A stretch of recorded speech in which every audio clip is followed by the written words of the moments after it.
단톡방 스터디 뉴스 톡입니다. 톡입니다. 네, 오늘도 굿모닝 SNS 기상 퀴즈를 하는 단톡방 친구들과 함께 진행해 보도록 하겠습니다. 네.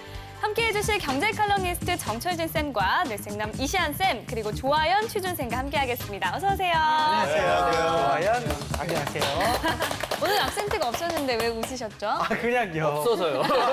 원래 그쵸? S가 3번 들어가거든요. 그쵸, 그쵸. 쌤남 시안쌤. 그러잖아요. 제가 그랬나요? 네. 자, 오늘도 3문제 이상 틀렸을 경우의 벌칙 네. 공개해 주시죠. 저번에 수행하지 못했던 네. 뿅망치 네. 벌칙을 아. 수행하겠습니다. 아하. 그렇군요. 오늘 꼭 한번 네. 알겠습니다. 노력하겠습니다. 꼭 한번 하겠습니다. 학생들의 그 셀프 벌칙 영상은 저희 방송 마지막에 보여드리도록 하겠습니다. 자, 그럼 공부 시작해볼까요? 다 같이 열려라 단톡방! 네, 오늘도 이분 일찍 중요하네요. 오, 예지가. 시원해요. 예, 장난이네요. 4명의 학생이 무려 7시 59분에 오, 입장을 예, 했습니다. 예, 대단합니다. 정지환도 늦은 것 같은 느낌이에요. 그러니까요. 자, 톡방 퀴즈 규칙 말씀드리겠습니다. 문제가 나간 이후 5초 이내에 대답해 주시면 되고요. 모르겠다 싶으면 MC 찬스 쓰셔도 좋습니다. 두 분 힌트 조금 네. 주세요. 네. 많이 주세요. 알겠습니다. 문제 주세요. 깨진 유리창을 방치하면 사람들이 쉽게 오물을 벌이고 결국 그 일대가 무법천지를 변한다는 뜻에서 무질서의 전염성을 경고한 이론입니다. 이건 약간 세 분이 웃으신 이유를 알 것 같네요. 5초 카운트 주세요. 자, 네, 정답. 정답. 깨진 유리창의 법칙. 깨진 유리창의 법칙. 과연? 정답입니다. 이거 너무 쉬웠어요. 저게 좀 유명해지는 건 마이클 레빈이라는 사람이 그 사소하지만 그 치명적인 비즈니스 함정이라 그런 책에서 저런 것들을 이용해서 그러니까 비즈니스 할 때도 뭐 음식점에 들어가는데 아주 사소한 거 있죠. 계산대가 좀 지저분하다든가 화장실이 약간 지저분하다든가 네. 그런 사소한 것들 때문에 그 음식 전체적인 어떤 그 이미지나 분위기가 다 깨진다. 그런 거에서 그 응용할 수 있다라고 해서 유명해졌습니다. 알겠습니다. 알겠습니다. 자, 그럼 다음 문제도 한번 풀어볼까요? 네.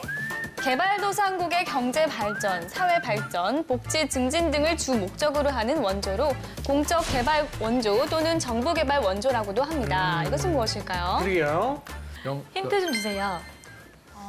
가다. 혹시 아시나요? 저요? 재한 오빠는? 아니, 몰라요. 일단 개발도상국은 하나 있죠. 개발도상국. 저 보미 언니 MC 찬스 쓸게요. MC 찬스. 자, 그러면 일단 5초 카운트 주세요. 자, 저를 5, 4, 믿어요? 믿습니다. 3, 2, 네, 정답은 ODA. ODA. Official Development Assistance. 오. 정답입니까? 네. ODA라고, 오다라고 읽어도 됩니까?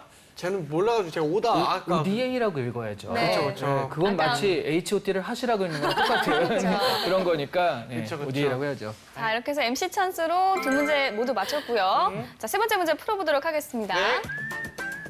허락된 것을 뜻하는 아랍어로 무슬림이 먹거나 사용할 수 있도록 이슬람 율법에 따라서 처리된 식품에만 부여하는 인증 마크입니다. 이것은 무엇일까요? 이건 알아야 됩니다. 조심스럽게 이번에 제가 진짜 안다고 정말. 올해, 이건 알아야 돼요. 예, 올해. 이거 하도 많이 나오니까. 이거는 올해도 진짜 내가 많이 너무 나올 잘하는 거 거예요. 아닙니까? 그렇죠. 예. 두 글자입니다. 네. 두 글자요? 네. 저 이슬람권에는 이 마크 네. 이게 있어야지만 들어가요. 헐. 그러니까 이것만 따면 시장은 정말 몇십 조짜리 무한대가 확 다가오기 때문에 이걸 따야 돼. 저 진짜 모르겠어요. 네. 자, 그렇다면 5초 카운트 일단 들어가겠습니다. 들어가겠습니다. 3, 2, 1. 땡. 네. 할라. 정답은 할랄입니다. 불안합니다. 네, 네. 이게 그 일정한 뭐 돼지고기도 있지만 네. 그 동물을 잡을 때 어떤 방식으로 잡아야 된다든가 그런 것도 있군요. 네, 이런 건 안 된다든가 하는 그런 것들을 다 인증을 했을 때 좀 까다롭게 발급을 해요. 근데 그게 이슬람 시장뿐만 아니라 또 그게 또 건강식품의 인증 마크가 돼가지고 할랄 식품 인증 마크를 받으면 건강한 음식이다 이런 것도 좀 있거든요. 그래서 미국의 그 돌아다니면서 파는 게 뭐죠? 네? 푸드트럭? 푸드트럭. 네. 네. 그 푸드트럭의 반 정도가 할랄 식품이래요. 알려주는 날이 오세요. 네. 그래서 그게 반 이상이 할랄 식품이고 그중에 할랄 가이즈라는 게 굉장히 유명해서 거기 가면 뉴욕 가면 꼭 줄 서서 먹어야 된다고 되게 유명해져 있는데 그래서 푸드트럭인데 직원이 10명이래요. 그 정도로 이렇게 인기가 있다고 그러더라고요. 아이고, 자, 알겠습니다. 알겠습니다. 네. 자, 그럼 다음 문제 한번 풀어볼게요. 네. 웹과 에피소드의 합성어로 스토리는 짧지만 속도감 있는 여러 개의 에피소드로 구성된 온라인 전용 드라마를 무엇이라고 할까요? 네, 일단 웹과 에피소드의 합성어라는 데에서 또 힌트가 있는 것 같아요. 이 문제 패턴이죠. 여기 나오는 문제 그쵸, 그쵸. 맞는 패턴. 문제의 답이 있다. 예상 되나요, 좀? 네, 예상이 되는데 약간 네네. 변형이 되지 않을까, 정답이. 변형 되긴 되는데. 저는 지금 랩소드를 생각을 하는데. 와, 일단 한번 해볼게요. 자, 5, 랩소드요? 5초 카운트. 랩이요? 주세요. 4, 네. 3, 웹소드. 2, 아, 1. 웹소드. 아, 웹소드. 네. 네, 웹소드. 에피소드? 자, 웹드라마 아닙니다. 웹소드. 웹이소드. 웹이소드. 아, 웹이소드. 네. 아, 에피소드 말고 웹이소드. 아, 네네. 이런 그렇죠. 쉬운 문제를 들리다니요. 요새 이런 웹이소드가 어떤 것들이 좀 있을까요? 요즘 우리나라 드라마도 많고 엄밀히 따지고 그 예능 같은 것도 조금 스토리가 계속 그 이어져 있거든요. 그래서 네. 뭐 신서유기 같은 거 있지 않습니까? 신서유기, 이런 것도 뭐 에피소드 아. 중에 하나예요. 네. 그러니까 그렇죠. 미국 같은 경우에는 그 미드라고 하죠. 그쵸. 미드 같은 것들을 좀 광고할 때 많이 쓰는 방법인데 이런 것들을 압축해가지고요. 그래서 웹에서 이제 좀 재밌게 딱딱 공개를 했는데 네네네. 그런 것들이 이제 오히려 더 반응이 너무 좋아서 근데 그걸 비싼 돈을 들여가지고 광고하는 것보다 그 웹에서 그렇게 스토리 있게 하니까 사람들이 네. 찾아보면서 그쵸, 그쵸. 광고 효과가 10배 이상 나온다 해서 요즘에 이제 한참 유행하는 방법이죠. 그렇죠. 요즘에도 음악의 신 2 같은 경우에도 이제 네. 저렇게 시작을 했죠. 웹이소드로 시작을 좀 했었던 경우죠. 꽁트로 네. 시작해서. 네, 알겠습니다. 알겠습니다. 자, 다음 현재 문제. 두 문제예요. 네, 마지막 문제가 이제 갈림길에 있겠네요. 마지막 그쵸. 문제 풀어볼게요. 네. 단기적인 변동을 무시하고 장기적인 변동을 그린 직선 또는 곡선을 말한다. 기술적 분석에서 직선 혹은 두 개의 평행선은 증권의 움직임 방향을 나타내고 있고 야. 많은 분석가들은 계속 움직일 것으로 믿는다. 이거 이것은 무엇일까요? 아이언 학생 직업을 옛날에 가졌던 것은 네. 아실 것 같은 느낌. 이거는 많은 주식 분석- 투자할 때 네네. 정말 한 수천 번 말합니다. 그렇죠, 그렇죠. 거래량과 양봉이 있을 때 거래량 터진 날, 자, 그 선을 이제 어렸을 때 주식 공부했었거든요, 제가. 네. 정말요? 그래서 저는 열심히 공부했었는데. 그럼 그게- 힌트를 한번 줘보세요. 네, 힌트 좀 주세요. 이런 게 네. 있어요. 개인 어떻게- 투자자들은 네네. 박스권이라는 데 걸리면 죽습니다. 맞아요. 박스권에서는 아무것도 못해요. 그 날고 기는 사람도 죽는데 개민 죽습니다. 개인 투자자는 이게 나올 때 돈을 번다. 이때만 돈을 벌어요. 이게 나와야 돼. 이게 나오지 않는 이상은 네. 투자를 하면 안 돼요. 뭘까요? 자, 네. 5초 카운트 들어갑니다. 네, 두 글자. 두 글자요? 어. 정답. 정답. 호재. 네. 정답은 추세선이었습니다. 그래서 오, 두 개밖에 못 맞췄네요, 그 아이언 학생이. 네, 오늘 이제 드디어 벌칙이 당첨됐어요. 와. 뿅망치 네. 벌칙. 이야, 드디어. 자, 오늘 풀어봤는데 어땠어요? 아니, 제가 지난주에 매운 짬뽕을 먹으러 갔는데 그쵸. 너무 힘들었거든요. 매웠어요. 그래서 다 먹었어요? 오늘 다 못 먹었어요. 다 못 먹었어요. 네, 꼭 맞추려고 했는데 너무 아쉽네요. 그렇군요. 문제가 쉬웠는데 네, 너무 아쉽습니다. 알겠습니다. 알겠습니다. 뭐 영상 기대하도록 하겠습니다. 네. 두 번째는 어떻게 보셨어요? 문제들은 이제 예전에는 좀 너무 들쑥날쑥한 게 있었는데 지금은 좀 괜찮은 문제들이 그 괜찮은 문제라는 게 좀 나올 만한 문제들이 이렇게 그 딱 나와 있어가지고 좀 문제의 어떤 내는 방식이나 이런 것들 많이 좀 찾아간 것 같아요. 네, 저 알겠습니다. 할랄 같은 거 이번에 중요하니까 할랄은 오늘 하이라이트입니다. 한번 정리를 풀로 했으면 좋을 것 같아요. 알겠습니다. 네. 자, 뉴스톡이 선정한 이슈 한번 공부해 볼까요?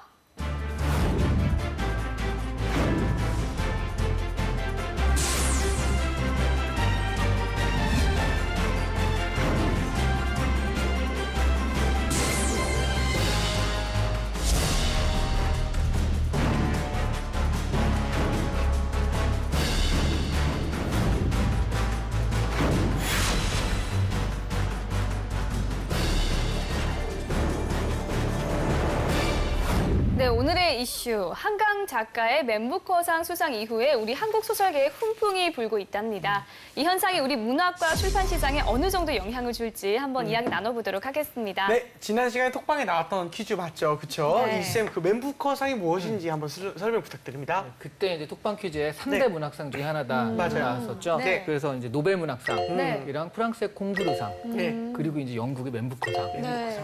이게 원래 영국의 부커 유통식품을 하는 부커사라는 데서 만든 그 제정한 상이에요. 근데 하다가 이제 좀 약간 그 재정적인 그런 지원들이 그 힘들었다가 그 금융그룹인 맨 그룹이 합쳐져가지고 맨부커가 된 거거든요. 맨부커. 맨부커상인데 그래서 영어로 쓴 소설과 비영어권 국가 중에 영어로 번역돼서 나온 그 이렇게 두 분야에서 상을 주는데 네. 그 중에 우리 한강 작가가 이걸 타게 된 거죠. 음. 예. 그래서 뭐 여기서 탔다라는 게 우리는 사실 노벨 문학상밖에 모르지만 네. 실제로는 전 세계적으로는 뭐 세계 3대. 그러니까 올림픽으로 치자면 그 올림픽 그 동메달 안에 들었다 이렇게 보실 수 있다라는 거죠. 네. 아, 굉장히 그렇군요. 자랑스러운 일이에요. 맞아요. 학생들은 우리 맹부커상 수상 소식에 어떤 반응들이 좀 있었어요? 제 주변 사람들은 맨부커 상 자체도 모르다가 이번 수상으로 인해서 이 상에 대해서 알게 됐다라는 의견이 가장 많았고요. 제 개인적으로는 SNS 상에서 독서, 채식주의자 독서 인증샷이나 뭐 리뷰 같은 거를 많이 볼 수 있어서 네. 반응이 뜨겁다는 걸 알 수 있었습니다. 그럼 이슈에 관한 뉴스를 먼저 살펴보겠습니다. 정쌤 어떤 것이 있는지 부탁드립니다. 네, 이제 한강 작가의 맨부커상 수상 이후에 네네. 네, 출판계가 조금 숨통이 트였다. 오. 특히 이제 소설이 많이 팔리고 있다는 관련한 아하. 기사 이제 두 가지 정도 네. 소개해드리려고 합니다. 네, 알겠습니다. 자, 그럼 오늘의 이슈와 관련된 뉴스를 살펴보겠습니다. 정쌤. 네, 일단은 이제 한강 작가의 이야기로 시작이 됩니다. 첫 번째 네. 기사 한번 보실까요? 예, 한국 소설이 네. 한강 그리고 또 한 명 있죠. 정유정 작가. 네. 저는 개인적으로 좋아하는데 오. 이 두 명 덕분에 모처럼 인기몰이를 하고 있다.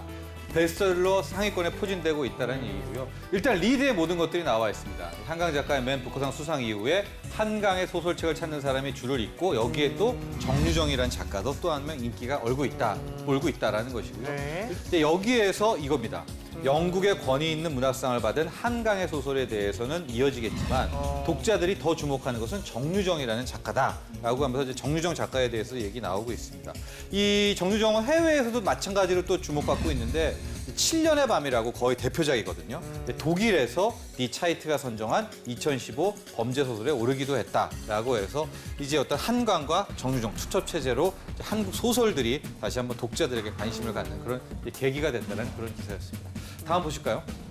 여기서도 똑같은 비슷한 유의자죠. 이 채식주의자 한강 작가의 소설 때문에 출판 시장에 숨통이 트였다 하고 한국 소설도 꽤 팔린다. 하지만 여기 이거 있지만 땡땡땡. 그래도 이게 끝은 해법은 될 수도 없다. 이제 이런 것들을 암시하고 있죠. 이제 이런 겁니다. 이제 김은교 교수 같은 경우에는 네. 한강 소설이 세계적인 이율 탓 때문에 이 익혀지지 않았으면 좋겠다라고. 그러니까 좀 더 소설 자체에 집중됐으면 했으면 하는 계기가 됐으면 좋겠다라는 조언들을 하고 있는데 네. 이 두 가지 기사에서 저는 뭐 이런 점들을 생각하고 싶어요. 네. 어쨌든 한강 씨를 통해서 네. 이 붐은 일고 있지만 과연 이 책이라는 것이 활자 문화가 다시 주류 문화로 올라설 수 있을까? 여기에 대해서 한번 생각해보는 계기가 됐으면 좋을 것 같습니다. 네, 알겠습니다. 알겠습니다. 두 개의 기사를 정리해 주셨습니다. 네. 아연아 쌤 어떤 부분이 좀 눈에 띄던가요? 저는 이 맨부커 상이 작가와 번역가에게 공동으로 이렇게 수여한다는 점에서 그 번역의 가치가 중요하다는 것에 대해서 좀 주목을 했던 것 같아요. 네. 아, 알겠습니다. 그럼 이슈를 제대로 분석해 보겠습니다. 이쌤, 그럼 맨부커상 이 수상 이후에 우리 출판계에 어떤 변화가 좀 있었습니까? 변화가 있어야 된다라는 게 더 맞는 말 같아요. 그러니까 지금 여기서도 이제 훈풍이 불어온다라고 했는데 네. 이 훈풍이 이제 불어오는데 네. 야 시원하다 하고 지나가는 바람일 것인지 네. 아니면 그 사이에 우리가 풍력 발전기를 만들어서 그 바람을 이용할 우리의 동력으로 이용할 것인지는 어허. 풍력 발전기 만들 수 있느냐 없느냐에 달려 있거든요. 실제로 이제 우리나라 출판계 한 번 푹 꺾인 게 신경순 소설의 표절논란과 이런 것들 때문에 그래요? 네. 아씨 이런 거 읽어야 돼라는 그런 식으로 소설이 한 번 푹 죽었거든요. 그래서 완전히 원래 책도 안 팔리는데 이것까지 이렇게 되니 어떡하냐라고 위기감이 대단했다가 이번에 한강 작가 이 수상 덕분에 확 올랐어요. 근데 이런 것들에 대해서 그러면 우리가 어떻게 할 것인가? 근데 그거는 뭐 출판계나 정부나 여러 가지가 있겠지만 정말 우리 독자로서는 책을 읽어주는 것밖에 없거든요. 네. 채식주의자를 많이 알지만 또 읽은 사람은 없다라는 네. 저기 그 기사에도 나왔잖아요. 네. 황석영의 그런 뭐 황석영이나 고은 시인이나 자꾸 노벨 문학상은 거론되지만 실제로 고은의 시는 읽히지 않고 있다라는 그런 뉴욕타임즈 그 미국에서 비판할 정도로 실제로 보는 건 없으니까 독자로서는 이런 부분들을 좀 해야지 출판계 변화를 좀 이끌어낼 수 있지 않을까 싶습니다. 정쌤 지금 현상을 전반적인 독서량이 늘었다고 좀 볼 수 저는 있을까요? 힘들다고 보여집니다. 이미 이제 출판계는 완전히 꺾인 거고요. 주식으로 말하면 꺾였고 이게 회복이 참 쉽지가 않아요. 옛날 같은 경우에 베스트셀러다 하면은 한 30만 권, 10만 권은 팔아야 베스트셀러인데 지금은 만부 팔기도 굉장히 힘든 그런 상황이고요. 너무 비관적이긴 한데 좀 그렇습니다. 안타까워 얘기하는 겁니다. 아닙니다. 아연 학생은 책을 읽거나 구입할 때 어떻게 선택을 좀 해요? 저는 뭐 주변에서 추천해준 책을 읽거나 뭐 음. 베스트셀러로 소개된 책 중에서 이제 고르죠. 읽고 싶은 그렇군요. 책을. 네. 아무래도 우리 출판 문학계가 베스트셀러에 집중되는 경향이 있는 것 같은데 그렇죠. 실제로는 어떤가요, 이쌤? 지금 정세훈 잠깐 얘기했듯이요. 요즘에 10,000부 정도면 베스트셀러가 될 수 있어요. 그러니까 예전에 뭐 100만 부 팔린 그런 책은 요즘 말도 안 되고 네. 실제로 그 작가들이 우리가 알려진 유명 작가들도 일세를 넘기기가 쉽지 않다라는 게 현실입니다. 네. 그래서 실제로 뭐 좀 잘 알려진 작가인데도 일세면은 보통 3,000부 정도 찍거든요. 네. 근데 그거를 못 넘긴다는 건 3,000부가 안 팔린다는 거고요. 아, 그래요? 실제로 한강 작가도 이렇게 유명한데 11년 동안 채식주의자가 2만 권을 팔았대요. 그러니까 10년 동안 2만 권, 11년 동안 2만 권이니까 한 해 2,000권 정도. 근데 이번에 갑자기 이렇게 돼가지고 25만 권이 갑자기 나간 거거든요. 그런 정도로 베스트셀러에 너무 편중돼 있다라는. 그래가지고 이제 사실은 좀 이런 편중된 편식 같은 거, 편식 같은 건 영양에서 굉장히 안 좋잖아요. 네. 이런 책을 얼마 안 사지만 그 책을 사도 베스트셀러만 살고 있다는 것들이 좀 위기감 있는 그런 독서 구조죠. 네. 그렇군요. 그러다 보니까 이제 문학계에도 좀 부익부 빈익빈 사태 같은 게 생기고 좀 있지 않습니까? 네. 그 개선 방안 같은 게 좀 있다면 혹시 이쌤께서는 예. 일단 첫 번째는요. 네네네. 책을 사봐야죠. 사봐야죠. 네. 일단은 사보자. 최영미 시인 같은 경우 네네. 이 얘기한 거 여기에 네. 그런 지원하게 됐다라는 걸 제가 페이스북에서 봤거든요. 사실 이분은 30 잔치는 끝났다라는 걸 얼마나 유명한데 그 제목은 알아도 읽은 사람도 없지 않습니까? 또 하나는 우리나라의 그 책값이 너무 싸요. 외국에 비해서 너무 싸서 물론 그거에 대해서 이것도 비싸다고 하겠지만 왜냐하면 그 힐러리 같은 경우는 네. 2014년에 힘든 선택들이라는 하드 초이시스라는 네. 책을 네. 내서 네. 인쇄로만 그 59억 원을 벌었대요. 와. 한 5, 60만 부 팔린 것 같은데 네. 많이 팔려도 그 정도인데 그 해에는 2, 30만 부. 근데 그걸 59억 원을 벌었다는 건 그만큼 책값과 그 인쇄가 높다라는 거거든요. 네. 그래서 어느 정도 한 2,000부, 3,000부 팔려도 그 인쇄로 먹고 살 수 있는 구조만 되면 콘텐츠의 질이 높아지고 그럼 또 우리가 또 재밌게 볼 수 있는 책들이 나오고 네. 그럼 또 사게 되고 이런 선순환 구조가 돼야 되는데 현재 책값은 작가들이 그것만 가지고 먹고 살 수 있는 구조가 아닙니다. 그러다 보니까 딴 걸 하다 보니까 이 퀄리티도 낮아지고 그럴 수 있으니까 이런 부분이 좀 저는 인쇄라는 부분이 현실화돼야 된다고 생각을 해요. 그렇네요. 정쌤께서는 혹시 없나요? 전 문화 같아요. 문화. 네, 문화. 네. 우리만 너무 지금 책을 안 사거든요. 일본도 그렇고 미국도 그렇고 유럽도 실은 책을 꽤 사고요. 그 하드커버, 그러니까 종이 책을 이제 보고 막 이런 문화가 좀 있는데 우리가 왜 이렇게 한순간에 확 이렇게 책을 안 보는 세상을 이런 사회가 됐는지 참 저도 이제 작가로서 네. 되게 좀 안타까움이 큰데 어느 어떤 기폭제를 통해 가지고 네. 이 책 보는 문화가 다시 마치 그게 좀 뭐라 그래야 될까요? 책을 봐야 멋있다 이런 것들. 네네. 예. 그렇게 한번 이게 딱 소개를 하면 또 책을 사거든요. 책 붐일 텐데 진짜. 그리고 책 사는 뭐 하나가 좀 나왔으면 좋겠다는 바람 가져봅니다. 말씀하신 네. 책을 보는 사람 멋있다 이런 것도 되게 좋은 것 같아요. 네. 실제로 그 드라마에서 네. 현빈 같은 사람이 책 한번 딱 보면 아. 엄청 팔리잖아요. 네. 기가 막힙니다. 네, 그런 식으로 책을 보는 것은 멋있다라는 그런 문화도 하나의 그 흐름이거든요. 그런 걸 뭐 드라마나 여러 가지 차원에서 문화적인 차원에서 좀 자꾸 운동을 일으켜주면 맞아요. 네, 그거 행위 자체가 이제 하나의 하고자 하는 그 워너비가 되니까 괜찮을 것 같아요. 알겠습니다. 이번에는 뇌생남 이시안 쌤을 따라서 같이 뇌를 시옷 발음 잘 안 돼요.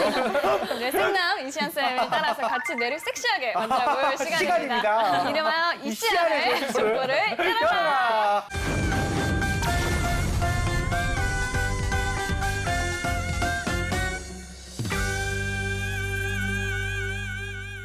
열겠습니다.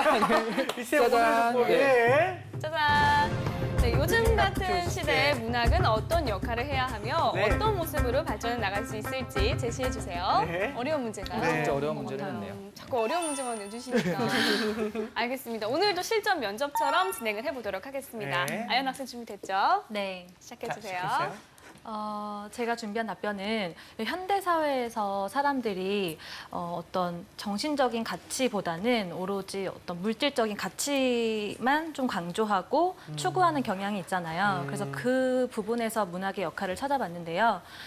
자신의 삶에 대해서 비판해보고 또 성찰해보고 또 이 문학 작품을 통해서 현실과 좀 이렇게 접목시키고 대조해볼 수 있는 그런 역할을 해줄 수 있지 않을까 저는 그렇게 생각해봤습니다. 그렇군요. 네.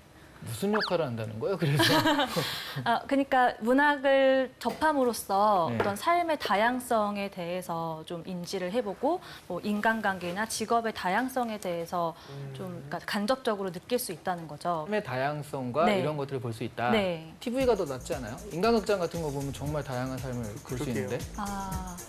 근데 TV보다는 그 문학 작품의 어떤 내가 그 사람이 돼서 이렇게 그러니까 생각할 수 있는 여유를 주는 것 같아요. 제가 생각했을 때 문학 책을 통해서 TV보다는 어떤 이렇게 어떤 점에서 TV보다는 더 생각할 수 있는 여유를 주게 되나요?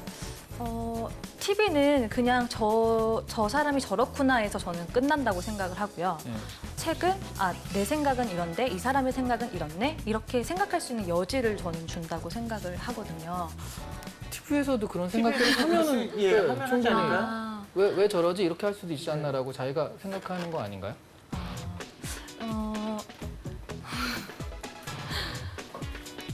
네, 그렇게 생각할 수 있다고 생각해요. 네. 아니 왜냐하면 지금 우리 문학, 책 이런 부분들이 어떤 독특한 자신만의 어떤 가치를 가질 것이냐를 물어봤는데 지금 네. 하는 게 TV에서 볼 수 있는 여러 가지 다큐멘터리나 네. 그런 것들과 큰 차별이 안 느껴져서 그 차별성을 물어본 거거든요. 근데 그 책에서는요, 작가가 작가의 어떤 시선으로 본 그 이야기를 써 내려가는 거잖아요. 그런 게 좀 다른 것 같아요. TV에서는 실제 일어난 상황에 대해서 그냥 보여주는 거고 문학은 작가의 어떤 가치관이 반영되어 있다는 점이 좀 다른 것 같아요. 그럼 처음에 그렇게 얘기를 하셔야지. 네. 그렇죠. 네. 알겠습니다. 여기까지 해도 될 것 같아요. 네, 알겠습니다. 네, 알겠습니다. 이런 유형의 문제는 어떤 기업에서 출제를 하는지 또는 왜 출제를 하는지 질문의 의도가 무엇인지 설명 좀 부탁드립니다. 실제로 이런 문제를 기업에서 출제하기는 좀 힘들 것 같은데 이번에 한강 작가의 그런 것 때문에 문학에 대해서 좀 관심 있을 만한 문학 콘텐츠나 이런 데서는 좀 얘기할 수 있을 것 같아요. 이런 정도는. 근데 지금 이런 문학 콘텐츠, 문학과 TV와 이런 각각의 일종의 플랫폼이죠.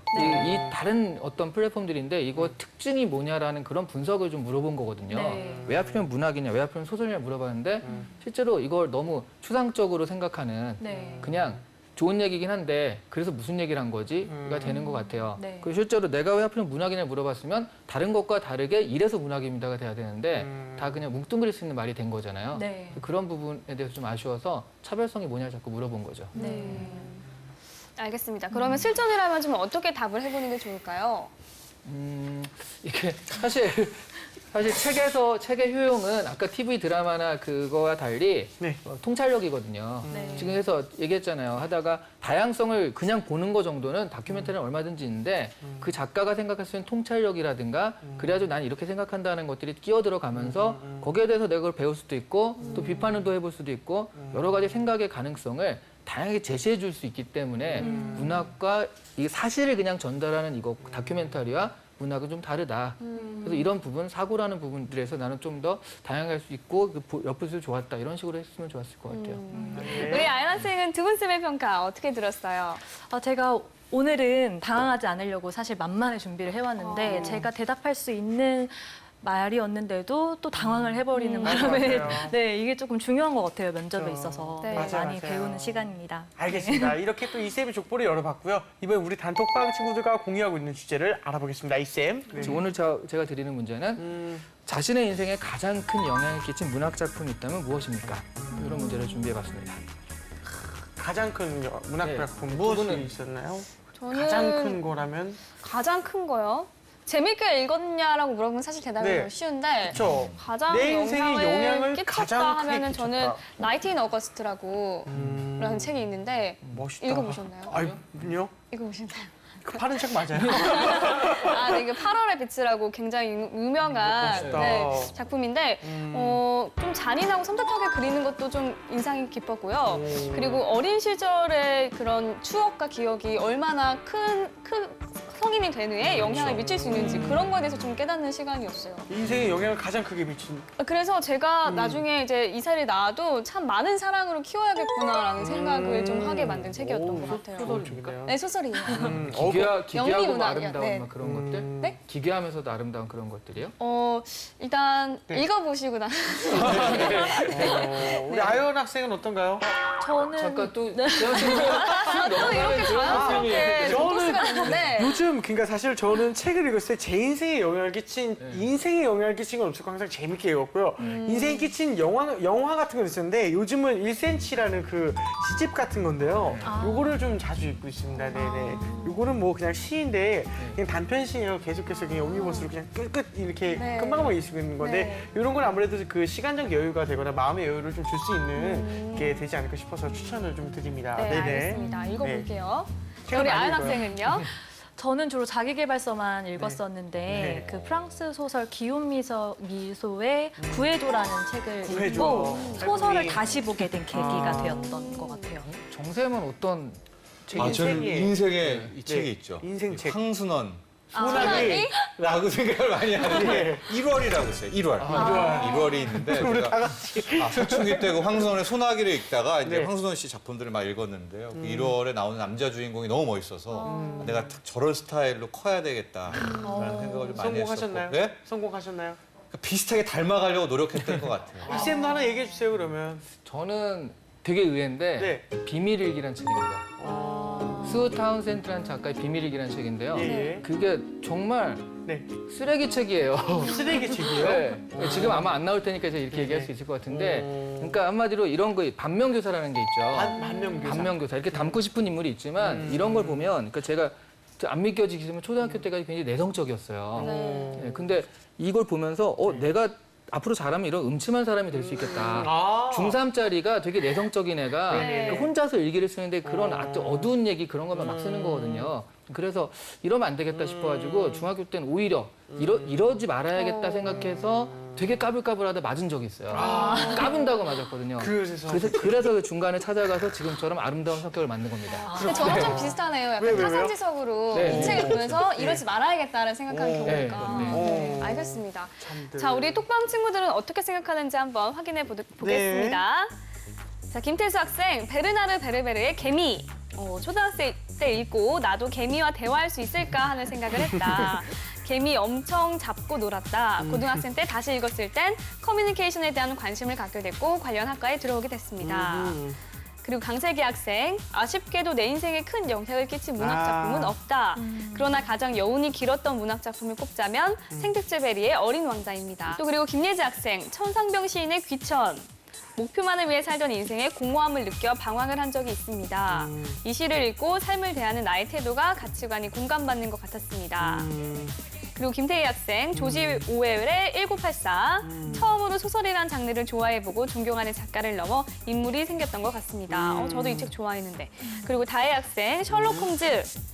일상생활의 일부분이라도 주의 깊게 살피고 1만 시간의 법칙처럼 누구나 자신의 분야에 열심히 연구한다면 셜록처럼 저명한 사람이 될 수 있을 거라고 생각되었습니다. 그렇군요. 학생들의 의견은 어떻게 정철 쌤 어떻게 생각하십니까? 뭐 다 좋았던 것 같아요. 네네. 뭐 이런 건 뭐 특별히 그렇죠. 뭐 좋았습니다. 그렇죠, 그렇죠. 또 이시안 쌤들께서도 사실 이거 네. 제가 기업의 면접 문제로 낸 거잖아요. 네네네. 그러면 사실은 자신의 어떤 좋은 점과 같이 네. 연결시켜서 해야 되는 게 그렇죠. 필요해요. 그렇죠. 나한테 영향을 미쳤으니까 네. 그리고 나는 이런 사람이다라는 게 어필하는 것도 있어야 맞아요. 되거든요. 네네. 그래서 저는 셜록 홈즈 그러니까 이런 어떤 분석력이나 이런 걸 배웠고 지금도 그래서 주의 깊게 관찰력도 있고 분석할 수 있는 사람이다라고 살짝 어필이 된 거기 때문에 또 다른 거는 사실은 뭐 귀천, 1984라든가 어린 왕자 다 비슷비슷한 얘기인데 네. 가장 그 책으로 셜록 홈즈를 뽑았다는 것 자체가 네네네. 굉장히 주목을 받을 수 있거든요. 다혜 그래서 학생? 좋은 전략이라고 생각합니다. 정 쌤께서 혹시 누구 학생? 저는 뭐 네, 그냥 다 뭐, 좋습니다. 예. 아. 어쨌든 준비해라는데 저는 의의를 두고 싶습니다. 아, 자기 준비하라. 인생작 하나. 네. 알겠습니다. 그럼 다혜 학생이 오늘 베스트 댓글로 선정됐습니다. 축하합니다. 네, 오늘의 이슈 한국 문학 학계에 대해서 이야기해봤습니다. 이제 네. 정리를 한번 해볼까요? 아까 얘기했듯이 지금 어쨌든 좋은 분위기가 있으면 이 분위기를 잘 좀 탔으면 좋겠다라는 네. 그런 생각이고요. 예전에 뭐 책을 읽읍시다처럼 해가지고 한순간 네. 독서붐이 있었지만 네. 지금 사실 싹 없어졌잖아요. 그러지 않게 좀 장기적인 계획을 가지고서 네. 좀 이런 부분들을 책이나 독서를 좀 연결할 수 있는 좀 정책적인 방향이 마련됐으면 좋겠습니다. 네. 알겠습니다. 우리 정쌤께서도 전 옛날에 이제 책을 읽읍시다였는데 네. 이제는 책을 삽시다. 아, 안 읽더라도 일단 사야 된다. 사면 그다음부터 시작된다. 그래서 맞습니다. 책 사는 문화를 좀 확산됐으면 감명 좋겠습니다. 깊습니다. 정말. 네, 우리 아연 학생도 네, 저도 이제 곧 읽어볼 채식주의자를 시작으로 소설에 좀 더 관심을 가지고 또 주변에도 많이 이렇게 추천해줄 수 있는 네. 네, 그런 사람이 되겠습니다. 알겠습니다. 네네. 그럼 오늘 뉴스톡은 여기까지 하고요. 저희는 다음 시간에 톡방 열겠습니다. 감사합니다. 고맙습니다. 네, 뿅망치 맞기 벌칙 시작하겠습니다. 때려주세요. 세게 때려도 되나요? 네, 세게 때려주세요.